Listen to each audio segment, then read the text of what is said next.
Bagram Airfield, autumn 2001.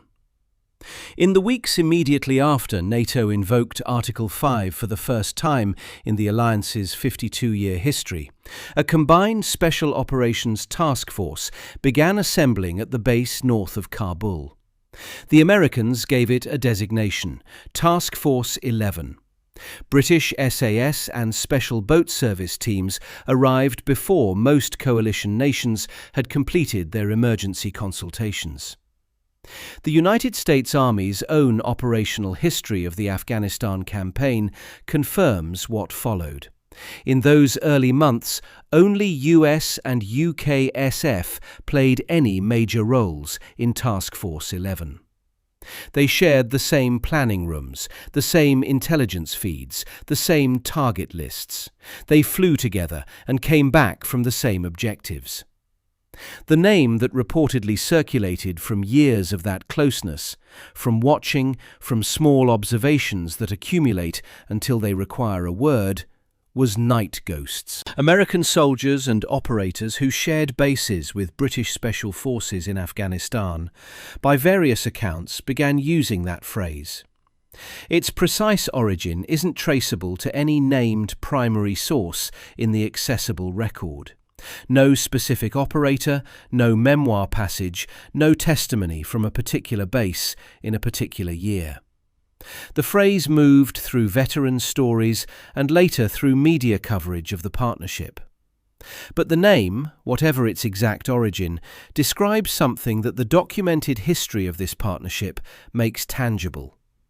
British teams operating in the dark with a precision and quietness that the Americans, with every structural advantage, registered as qualitatively different. What follows is what the record actually shows about how that description earned its weight. The commitment started at the top, immediately. NATO's Article 5 was invoked on the 12th of September 2001. Within days, British Special Forces were preparing to deploy. 2 squadrons of 22 SAS arrived in Afghanistan in October, reinforced by elements from the reserve SAS regiments, 21 and 23 SAS, and by SBS teams that embedded into American structures with particular depth. The speed mattered. It demonstrated something the entire 13-year partnership would reflect. Britain arrived at the front before the logistics chain was built and before the strategic picture had settled. December 2001 brought the first confirmed major British direct action raid of the war. Operation Trent, A and G squadrons of 22 SAS, together in the field, in numbers not seen since the Falklands almost 2 decades earlier, striking an al-Qaeda-linked objective in southern Afghanistan.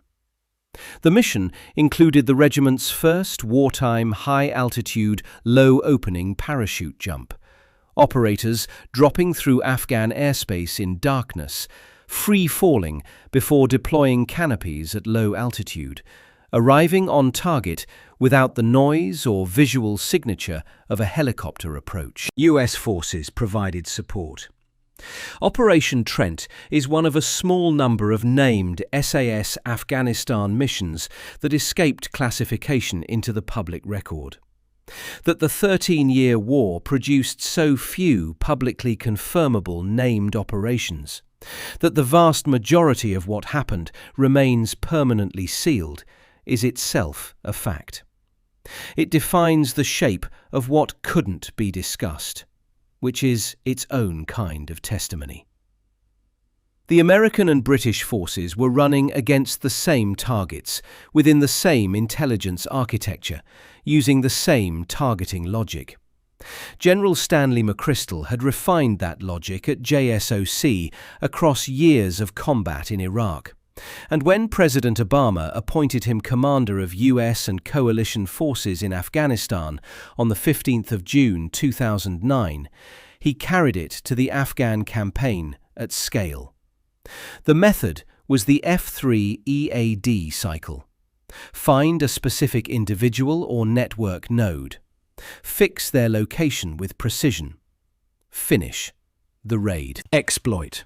Gather everything from the target site before withdrawing. Analyze. Translate what was recovered into the next target. Disseminate. Push it through the intelligence network faster than the enemy could reorient after losing a node. Each operation's exploitation phase was meant to be driving the next mission before the helicopters had landed back at base. Both nations operated within that framework. They fed it from very different starting positions, at very different scales, with very different methods for reaching the objective. To understand what the British were doing after dark, you first need to understand what the war looked like before sunset. In daylight, this was a war of weight. Helmand Province, where Britain took lead nation responsibility under ISAF in 2006, is threaded by an irrigated agricultural belt. The Green Zone running south through Sangin, Nad Ali, Gereshk and Nare Saraj. Dense compounds of dried mud walls, irrigation channels between fields of wheat and poppy, tree lines that provided cover and concealment for devices seeded along every route the convoys used. The Taliban had built the IED network with layered logic. Pressure plate devices waited for the lead vehicle. The second bomb sat for the casualty evacuation team. The third waited for the cordon. British battalions rotating through Helmand on 6-month tours between 2006 and 2014 paid for every metre of that terrain in a currency the Treasury doesn't account for. A vehicle column moving through the green zone in daylight operated inside a structured calculation. Counter-IED teams ahead, aerial surveillance above, logistics protected behind. Every route evaluated against recent intelligence on emplacement. Every dismounted movement measured against known contact patterns. The noise of a patrol announced itself at considerable distances in terrain where sound carried, and where the local population had spent generations learning its acoustic properties. After dark, the calculation inverted. Coalition forces operating with night vision equipment moved in conditions that stripped the insurgent of every advantage built on familiarity and local knowledge. The Taliban relied heavily on night movement to reduce exposure to aircraft and conventional patrols. Allied officials consistently noted that raids disrupted Taliban and Haqqani freedom of movement, specifically in the post-sunset hours. The operational model had an embedded assumption that after a certain hour, the foreign soldiers were behind wire, and the dark belonged to those who had grown up in it. Darkness belonged to whoever could see through it and move quietly within it. The compound war, not the open field engagement that artillery doctrine was written for, but the wall-by-wall, room-by-room clearance of mud structures in the middle of the night, required superior technology as a necessary condition, but not a sufficient one. You also needed to arrive at the compound without being heard. To be across the outer wall before anyone inside had registered the sound of approach. To be at the threshold before the man on the other side had a second to act on instinct. The scale of the night campaign at its peak is documented in independent reporting. The Open Society Foundation's 2011 report counted between 2,900 and 3,500 coalition raids across Afghanistan in a single 12-month period. PBS Frontline reported that a senior US military advisor described as many as 40 raids taking place across the country on any given night. McChrystal acknowledged publicly that night raids had become, quote, the single biggest factor generating popular anger at coalition forces, a concession that registered their frequency as precisely as their political cost. General Petraeus, who succeeded him, called them, quote, the key to counterinsurgency. The consensus among US commanders was that these operations, whatever their controversy, were indispensable to disrupting the Taliban network. BBC Panorama's investigation, evidence submitted to the UK statutory inquiry, and testimony from within the UKSF community confirmed that British SAS squadrons were running substantial numbers of night raids in Helmand between 2010 and 2013.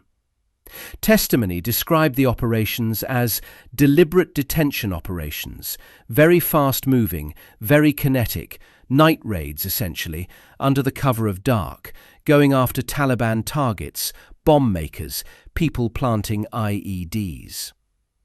The inquiry is examining conduct during those operations. What it confirms for this account is the operational pace. British SF were in the dark, in the compounds, consistently, across multiple years. What that experience felt like from inside a raided compound emerges from reporting gathered across affected communities. Accounts describe helicopters descending so suddenly, with such unfamiliar form and sound, that witnesses had no word in their language for what they were hearing. Men in desert camouflage and black masks materializing through the dust the aircraft threw up. Across Nangarhar province, across accounts gathered from communities rarely visited by journalists, the experience of a night raid carried a consistent quality in the reporting. Something arrived from outside normal comprehension, operated by rules the raided community couldn't access or counter, and was gone before dawn could show where it had been. The language Afghan civilians consistently reached for was ghost language, something that came in the night, that existed outside normal categories, that left no trace a human morning could account for. That language attached to coalition forces generally. The British teams, moving smaller and quieter than most American formations, carried the quality with particular intensity. Naming the British force accurately matters because it rarely gets named correctly in coverage that reaches a general audience. At the core was 22nd Special Air Service Regiment, headquartered at Stirling Lines in Herefordshire, structured around 4 Sabre squadrons. Each Sabre squadron contains 4 specialist troops: air troop for parachute insertion, boat troop for maritime and riverine environments, mountain troop for high-altitude operations, mobility troop for vehicle-borne operations across open terrain. In Afghanistan's compound war, all 4 specialisms had application. The country has mountains, rivers, canal-threaded agricultural valleys, and a threat environment where the direct approach by vehicle was frequently the most dangerous approach available. 2 squadrons of 22 SAS deployed in October 2001. The regiment operated in Afghanistan across 13 years, with a period from roughly 2006 through 2009, when the Iraq deployment, the task force working against al-Qaeda in Iraq alongside Delta Force, later designated Task Force Night, drew the majority of UKSF resources. The SAS redeployed to Afghanistan in force from 2009 onward, as Helmand's campaign entered its most intensive phase. The Special Boat Service, the Royal Marines Special Forces, deployed alongside the SAS from the beginning and embedded into American structures with notable depth. One published account of Special Operations Forces in Afghanistan describes UKSF, and the SBS specifically, as generally integrated and attached for the longer term to US Special Operations arrangements, in contrast to operating as a purely national element with a distinct chain. One documented example: 50 commandos from C Squadron, SBS, inserted by 2 Royal Air Force Boeing CH-47 Chinook helicopters for an operation conducted alongside US Marines and Afghan forces. 50 operators, 2 aircraft, a target set. Darkness. The SBS brought maritime and amphibious expertise that translated directly into Helmand's river-threaded terrain, where the irrigation network created approach routes that vehicle-focused operations couldn't exploit. The Special Reconnaissance Regiment was formed in April 2005, built around a corps drawn from 14 Intelligence Company, the DET, which had been created in 1973 to conduct covert surveillance against the Provisional IRA in Northern Ireland.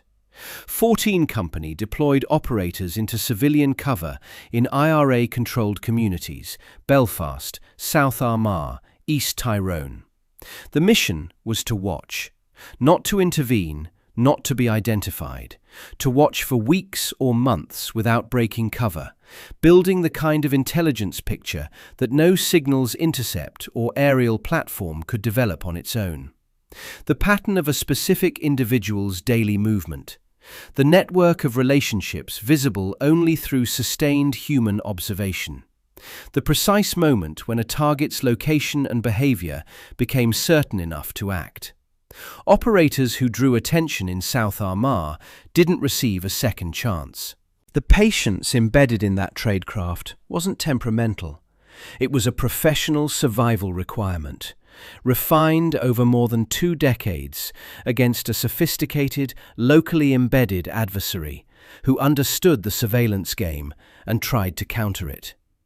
That tradecraft transferred into the SRR and through it into the UKSF task force structure in Afghanistan. The SRR's specific Afghanistan role remains classified. Its function within the targeting chain can reasonably be understood as the extended surveillance that preceded the raid, the sustained watching that provided the precision intelligence enabling a direct action mission to land on the right target at the right moment.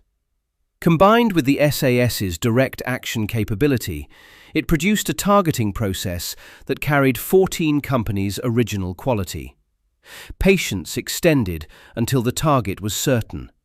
Then a raid whose speed was made possible by the depth of what preceded it. The Special Forces Support Group arrived in 2006, its core drawn from 1st Battalion, the Parachute Regiment, augmented by Royal Marines and the RAF Regiment's Airborne 2 Squadron.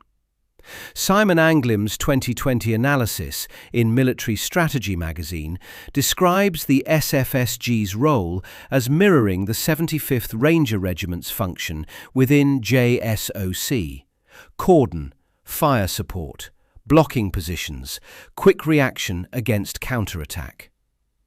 The SFSG also executed independent direct action missions in Afghanistan, conducting the first combat parachute jumps by the Parachute Regiment since the Suez Crisis in 1956. Completing the structure, 18 UKSF Signal Regiment, providing communications and electronic warfare support across the task force. The technical layer connecting the human components into a functioning whole. 5 interlocking elements. The SRR found the target through sustained, patient surveillance. The SAS or SBS hit the compound. The SFSG sealed the objective. 18 Signal managed the electronic environment. Every component was designed for minimum footprint, the smallest team that could do the work, moving with the minimum trace the work permitted. Against that structure stood the American force it operated beside. ISAF at its peak used more than 400 bases across Afghanistan. The combined Joint Special Operations Task Force Afghanistan fielded hundreds of USSOF across multiple provinces, supported by dedicated aviation regiments, forward arming and refueling points, intelligence fusion centers running continuously, and logistics chains from Bagram to the most remote district center. The United States spent close to $83 billion on its Afghanistan program across the war's duration. JSOC at peak tempo was executing the F-3 EAD cycle multiple times per night, simultaneously, across multiple provinces. UKSF, operating alongside it, numbered in the dozens to the low hundreds in country at any given time. Not a different division of a comparable force, several orders of magnitude smaller, operating with fundamentally different assumptions about how many people an operation required. The asymmetry was structural, consistent, and understood by both sides. It's the foundation of what the Americans were observing, because what they watched wasn't a force that achieved effects through volume. The joint architecture through which American operators came to observe British SF up close was built into the task force structure from the beginning. Task Force 11 at Bagram and Kandahar in 2001 and 2002 was genuinely bilateral, not a polite co-location, but a functional integration. One published account confirms that in those early months, only US and UK SF played any major roles in the task force. They briefed together, planned together, flew together, and came back from the same objectives. The most comprehensively documented version of the Anglo-American Special Forces partnership in this era came in Iraq rather than Afghanistan. And it's worth understanding because it was the operational template. Task Force Black, the UKSF grouping assigned to operate within JSOC's Iraq counter-terrorism structure, was headquartered in Baghdad at a facility known as MSS Fernandez, the station. The American force it nested within was Task Force 145, later Task Force 88, commanded from Balad Air Base north of Baghdad. Delta Force operators worked directly within the British-led structure. Mark Urban, whose book Task Force Black remains the most detailed public account of this period, documented how the two forces built genuine operational trust through years of shared targeting against al-Qaeda in Iraq. The same intelligence, the same cycle, the same objectives, approached by units that had learned to calibrate their methods to each other's timing. Task Force Black was renamed Task Force Night in September 2005. The change following the Basra incident, in which SAS operators were freed from Iraqi police custody under conditions that raised the operational profile beyond what the existing codename could quietly absorb. The Iraq model applied to Afghanistan under different designations and with less accessible documentation. Published accounts reference a designation like Task Force 84 for UKSF in Helmand. One book on the SAS references Task Force Night operators photographed early in 2007 in an Afghanistan context, suggesting the codename or a parallel designation extended to the Afghan theatre. Which exact names applied in which years is itself a product of classification. The ambiguity isn't accidental. What is confirmed without dispute is the shared space reality. UKSF and USSOF operated from the same major hubs, within the same combined Joint Special Operations structure. One published academic account of Special Operations Forces in Afghanistan states that Coalition SOF attached to that structure were awarded the US Presidential Unit Citation. If accurate, that represents the most formal American institutional recognition of Allied SF contribution in the accessible record, though the specific unit, year, and citation language aren't confirmed in sources available for independent verification. The institutional lineage runs deeper still. Colonel Charles Beckwith served with 22 SAS as an exchange officer in the early 1960s and came back to the American Army with a specific, insistent argument.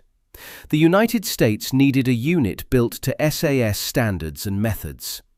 He spent more than a decade pressing that case before the first Special Forces Operational Detachment Delta was formally activated in 1977. Delta Force is, in the most literal institutional sense, an American response to watching the SAS operate. When Delta Force operators embedded within Task Force Black in Iraq looked at what the SAS was doing on shared missions, they were, in a precise historical sense, watching the original. The documented American reaction to working alongside British Special Forces in Afghanistan is, assessed honestly, thinner in the public record than the reputation suggests. The major UKSF memoirs of the post-9/11 era organized themselves around American campaigns. Allied contributions appear, briefly, in the language of professional peers. What filtered through classification and the conventions of the memoir form was respect, described at the register of professional acknowledgement rather than the awed specificity that would close the evidentiary case.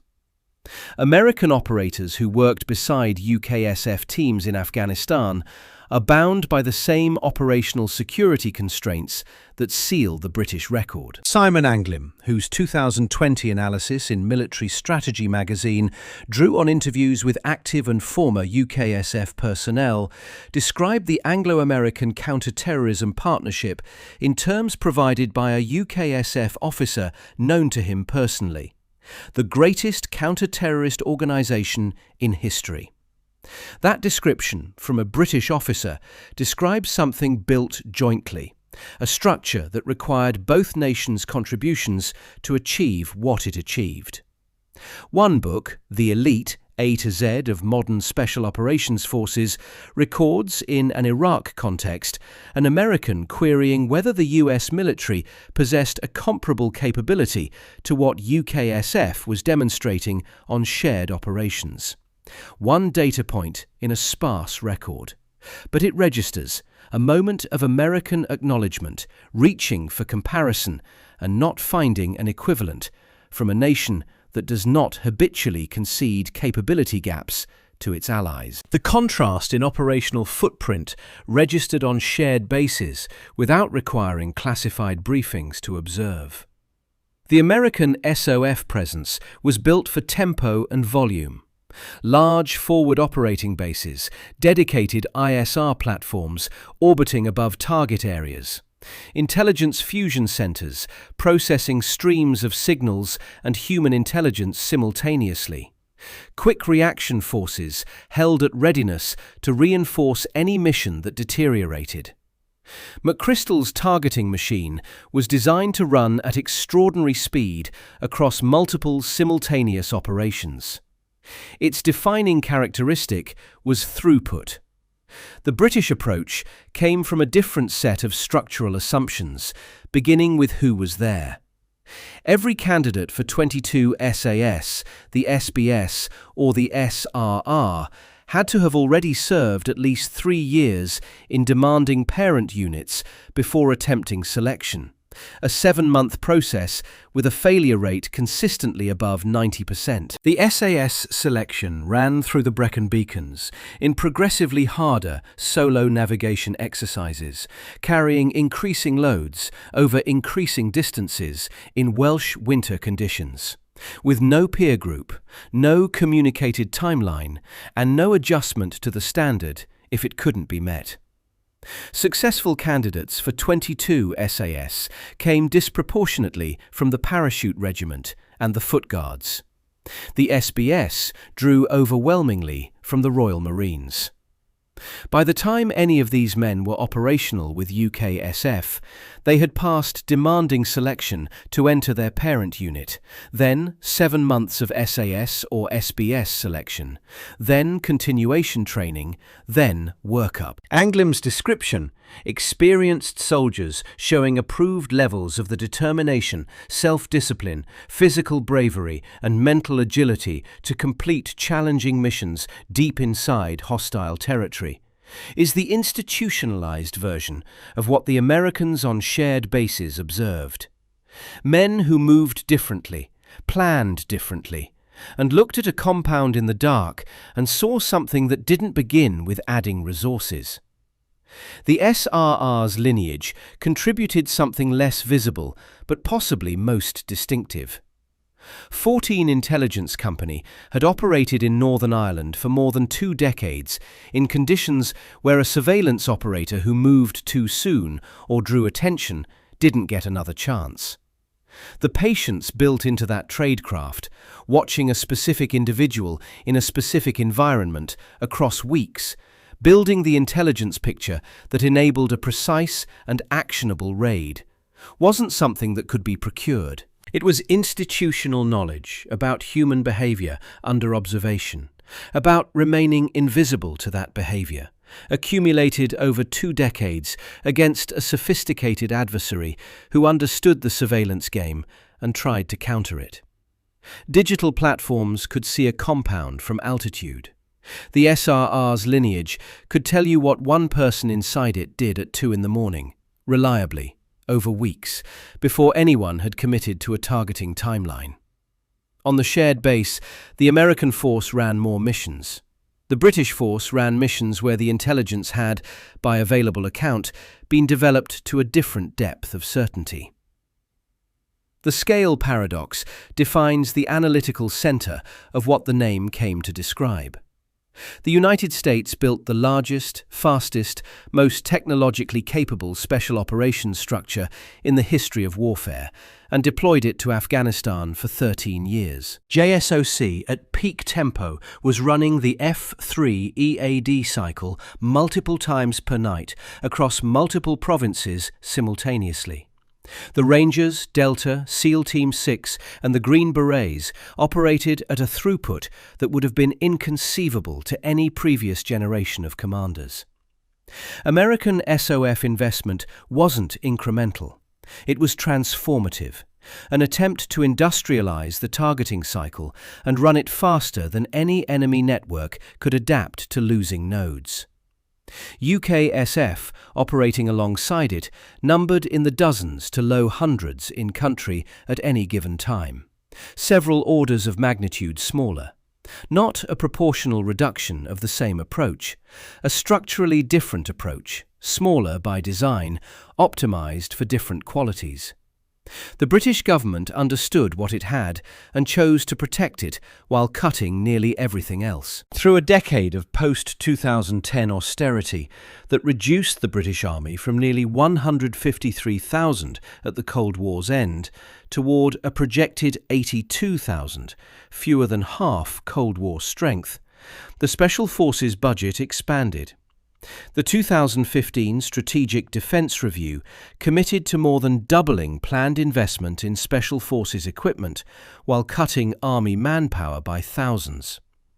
The 2018 Contest Counter-Terrorism Strategy document committed £2 billion explicitly to UKSF capability.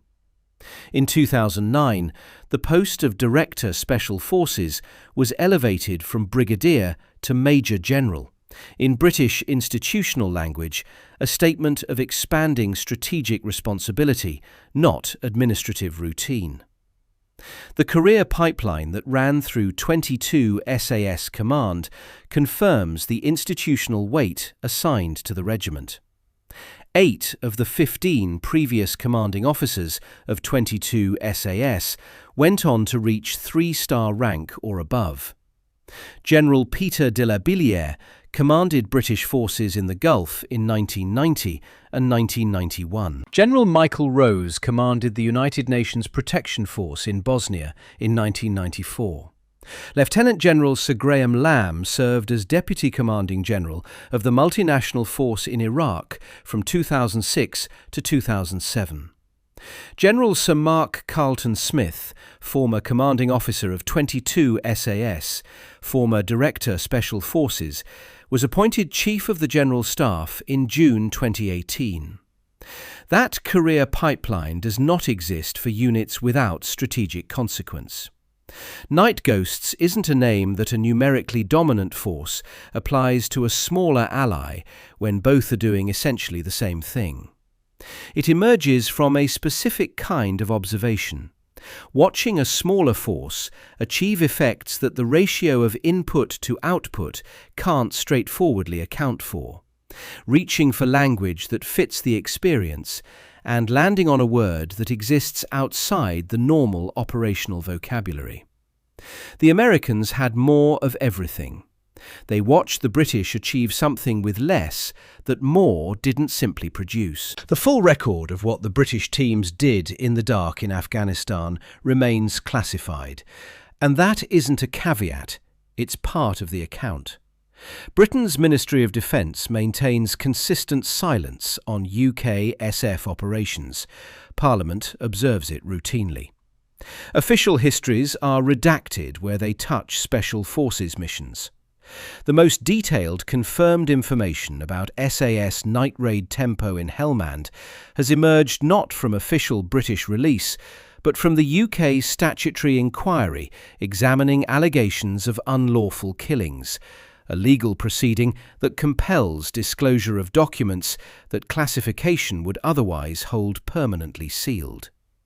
The inquiry has heard testimony describing operations as deliberate detention operations, very fast-moving, very kinetic, night raids, essentially, under the cover of dark.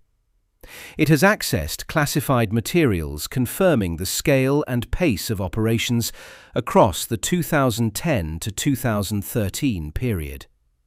The inquiry examines specific conduct during specific operations, and its findings will be for the inquiry to determine. What its existence confirms is the operational reality.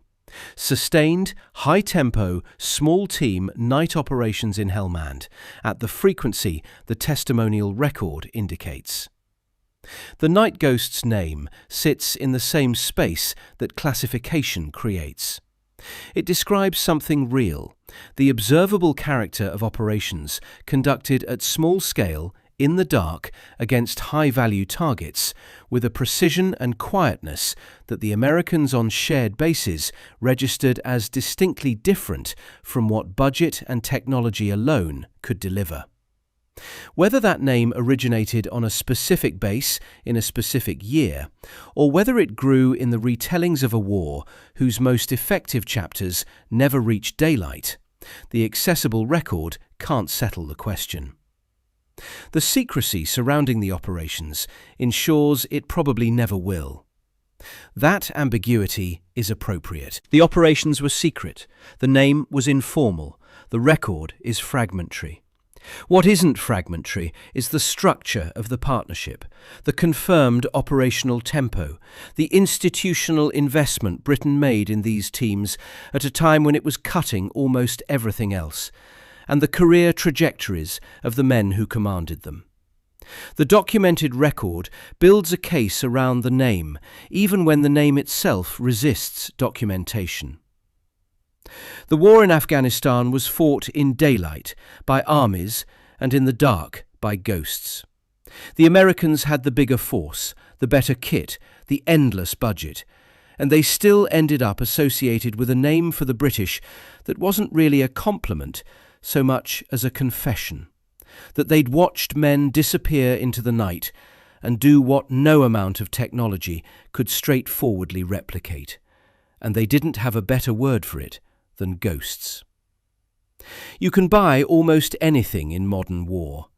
You can't buy that. And the people best placed to tell you so are the ones who fought beside it and gave it its name. Subscribe for more stories like this.